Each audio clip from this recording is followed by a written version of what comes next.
In my last video, I went over the Season of the Risen Craftable weapon collections. This video will be a logical continuation of that, taking a look at the Season 17 Craftable weapon collections. As always, the order in which I name the weapons per collection go from best to worst.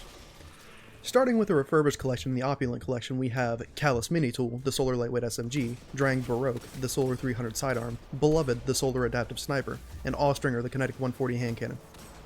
Out the gate, starting with this absolute PvE powerhouse of a gun, we have CALUS Mini-Tool.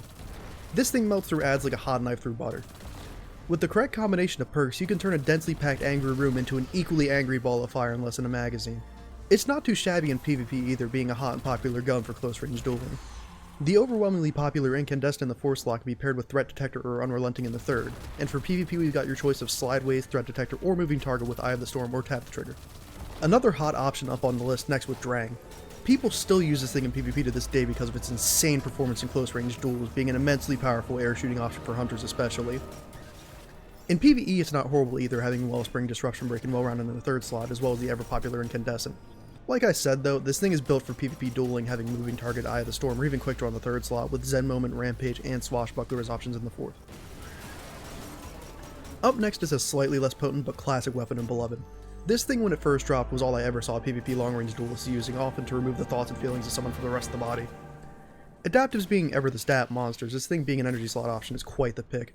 In PvE it's not as noteworthy, having 4 times the charm in the third slot, with Rampage or Incandescent being the only real damage option, but it makes up for that with its PvP perks in Firmly Planted, No Distractions, or Snapshot in the third slot, and Quick Draw or Moving Target as your options into the fourth. Up last is Austringer, yet another 140 hand cannon.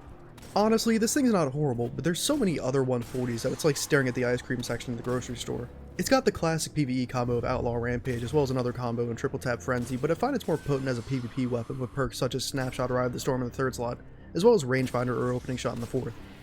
This collection when it first dropped turned heads and made many more roll. There are technically 2 more opulent guns, but I'll mention those later. Time for the actual Season of the Haunted guns. Up on the list we have Bump in the Night, the Stasis Aggressive Rocket, Without Remorse, the Solar Lightweight Shotgun, Nezarec's Whisper, the Arc-Adaptive Glaive, Hollow Denial, the Void Trace Rifle, Tears of Contrition, the Kinetic 180 Scout Rifle, and Firefright, the Kinetic 450 Auto Rifle. You know, we never really saw how much of a sleeper pick Bump in the Night was until just recently with damage testing videos showing this thing's prowess at absolute destruction of boss health bars. Being stasis, it's much easier to damage stack for this weapon for damage phases, as well as doing more damage on other rockets being an aggressive frame. PvE options include Demolitionist, Field Prep, or Autoloading in the third slot, and Chill Clip, Frenzy, and Vorpal in the fourth. Oh man, Without Remorse is one of those guns that really surprised me. Prior to picking this weapon up and using it to level it up, I'd never really used shotguns for really anything. I never knew what I was missing out on because this thing is such a workhorse weapon that I could rely on to take yellow bars out of the equation. Some people I know also like using this thing for up-close engagements as PvP as well, being a simple rushing tool. Straight up, Threat Detector or Field Prep with Vorpal for PvE, Hipfire Grip with Elemental Capacitor, or Fragile Focus for PvP. Nezarec's Whisper is most definitely a glaive, and I actually have a decent opinion of glaives. Simple weapon right here, a hipfire gun with a pointy end for up close and a shield for when you want to back up. Impulse Amplifier or Demolitionist with Frenzy, Vorpal, or Unstoppable Force for PvE, Impulse Amplifier and Unstoppable Force for PvP. Hollow Denial, being the second legendary trace rifle we got, was actually decently refreshing, being a slightly above primary option like how sidearms were in D1. Being Void and being 1000 RPM, you can pair volatile rounds with this thing and chain react a room. Lead from Gold with Dragonfly, Swashbuckler, or Killing Tally for PvE. Now we get into the section with Tears of Contrition. This gun's honestly not horrible, but it feels overtly basic, doing basically what a scout rifle usually does. Triple Tap or Perpetual in the third slot, with Explosive or Focus Fury in the fourth slot for PvE. Perpetual Motion or No Distractions with Opening Shot or Explosive for PvP. Ah boy, bottom of the barrel's left with Firefright. I really want to enjoy this gun because I enjoyed Braytech Werewolf, another 450, but it's just not good in any real meaningful way in either PvE or PvP. Speaking of, if you insist on getting this thing crafted, Threat Detector or 4 times with Surrounded or Focus Fury for PvE, Hipfire Grip, Air Assault, or Fragile Focus with Elemental Capacitor or Adagio for PvP.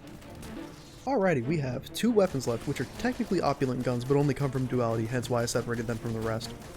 Short and sweet, we have Fixed Odds, the Solar 360 MG, and the Epicurean, the Void Precision Fusion. Man, Fixed Odds has to be my favorite MG just for raw clearing potential. The thing hits like a Mack truck cruising at 80 miles an hour. This thing comes with some real heavy hitters as far as perks go, with options such as Encore, Field Prep, or Feeding Frenzy in the 3rd slot, along with Incandescent, Firing Line, Rampage, or Killing Tally for the 4th. After that, we have the slightly less notable Epicurean. As much as people enjoy precision fusions, this thing isn't really that notable, having one less zoom in its siblings, and it's not really got anything else to show for it.